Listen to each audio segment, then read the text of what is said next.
बिस्मिल्लाहिर्रहमानिर्रहीम। आज 25 अप्रैल है और अभी तक जो हाजियों के क्वेश्चन आए हैं जो बारहा ज़्यादा पूछे जाते हैं ना, मैंने कोशिश की है उन सारों को एक ही वीडियो में बता दूं। पहला सवाल है, क्या अपनी मर्जी से मदीना अगर हम मौजूद हों तो मक्का चले जाएं, या मक्का मौजूद हो जद्दा रियाज अपने किसी अजीज़ व कारब से मिलने जा सकते हैं? देखें, आपसे रिक्वेस्ट है, ऐसा कोई अमल नहीं कीजिएगा, ना खुद परेशान होइएगा ना मिनिस्ट्री को कीजिएगा। आपको पता है कि जब से सिक्योरिटी रिस्क बड़ा स्ट्रांग हुआ है मक्का का, वो किसी को भी बाहर वाले को मक्का की हदूद में नहीं आने देते। बेशक आपके पास नुस्ख कार्ड होगा, लेकिन आप अपने लिए परेशानी बनाएंगे वापसी मक्का आते हुए। तो जिस तरह आपको मिनिस्ट्री चला रही है वैसे ही चलें, इसी तरह जो प्राइवेट वाले हैं जिस तरह आपका टूर ऑपरेटर आपको चला रहा है वैसे चलें। आप जिस काम के लिए गए हैं उस पर फोकस रखें।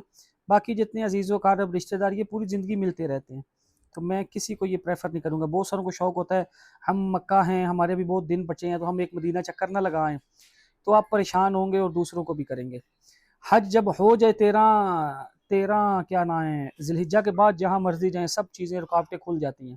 हज से पहले जो जहाँ हो बस उसी बिलखसूस जो मक्का में रहने वाला है उसी तरतीब से चलिएगा। सवाल नंबर 2, रियाजुल जन्ना की मई के परमिट कब आएंगे? याद रखो, मई आएगा मई के आ जाएंगे, जून आएगा जून के आ जाएंगे। जैसे ही परमिट मई के खुले आप अपना परमिट ले लीजिएगा, चाहे गवर्नमेंट हैं या प्राइवेट हैं।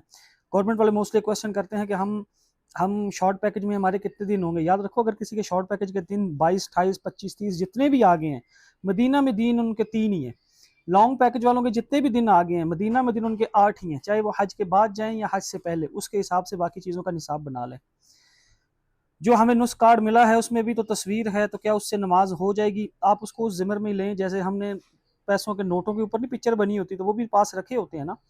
तो आप इसको गले में ऐसे नमाज टाइम ना लटकाया करें, उस टाइम अपने आप कपड़ों के अंदर कर लिया करें, इंशाल्लाह नमाज हो जाएगी। ट्रेन पर कौन से हाजी जा रहे हैं और कौन से बस पर? सब के सब बस पे जा रहे हैं, गवर्नमेंट ही हाजी। ट्रेन वाला कोई अभी तक चीज़ नहीं दिख रही और मुझे लग भी नहीं रहा कि इस साल होगी, तो इसलिए सारे बसों पे ही जाएंगे। और जो जिनको बीच में शौक आ रहा है ना कि हम खुद ट्रेन पे वहाँ पहुँच जाएं, बसों पे ना जाएं, तो ऐसी हरकत बिल्कुल नहीं करनी। आपकी प्रॉपर एंट्री होती है मक्का इंटर होते हुए, नुस्ख कार्ड पे सारी डिटेल चीज़ें चेक की जाती हैं। तो कोई भी ये गलती ना कीजिएगा कि मैं बस पे नहीं जा सकूंगा, मैं ट्रेन पे वहाँ पहुँच जाता हूँ, मुझे अपनी लोकेशन पता है ऐसे वैसे। तो इस पर भी आप परेशान होंगे और दूसरों को भी करेंगे, तो ऐसा बिल्कुल नहीं करना।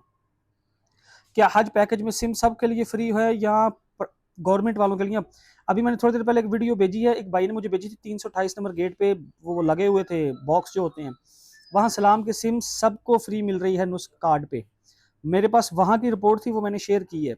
उस पर आपको सार को छोटे मोटे गिफ्ट भी मिल रहे थे, अम्ब्रेला मिल रही थी, फैन मिल रहा था, मुसल्ला मिल रहा था। तो ये सिर्फ पाकिस्तानी हाजियों के लिए, ये चीज़ याद रखिएगा। तो अगर किसी जगह से और किसी को ना मिल रही हो तो 328 गेट पे पहुंच जाइएगा, उसकी मैंने वीडियो भी शेयर कर दी थी। और मुझे इंशाल्लाह उम्मीद है कि प्राइवेट वालों को भी ऐसे ही होगा।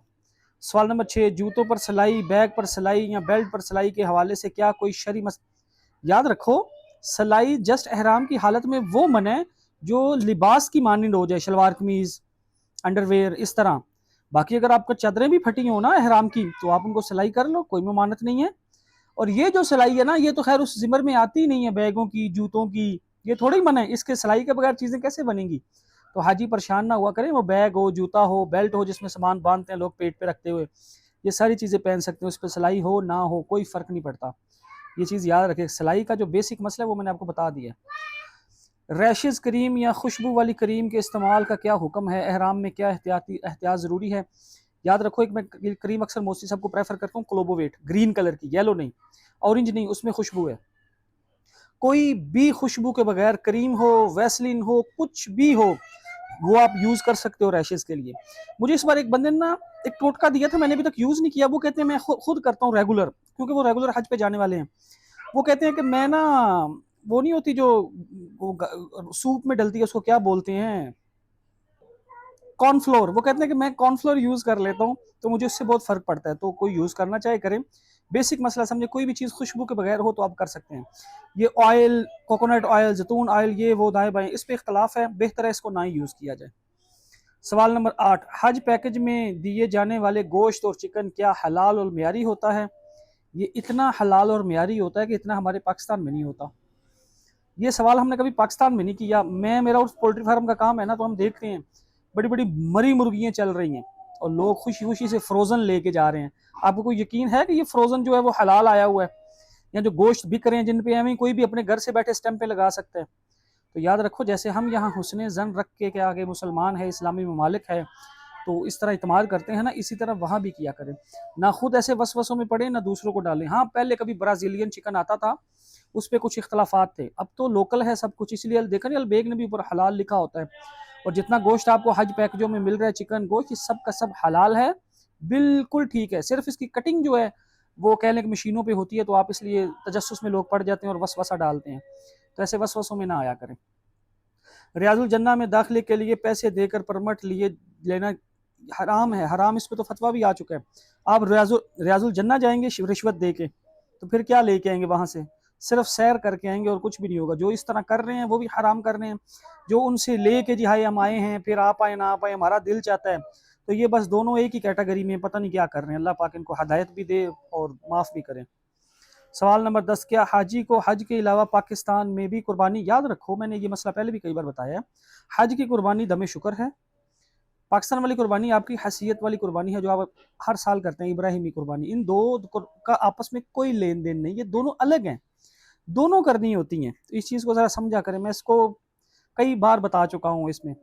और इसी तरह कुछ हाजी थोड़े से बड़े परेशान थे कि वहाँ इंतजामात कैसे हैं, चीज़ें कैसी हैं, प्राइवेट वाले कुछ थोड़े परेशान थे, हमें हमारे टूर ऑपरेटर नहीं रखा वो कर रहे।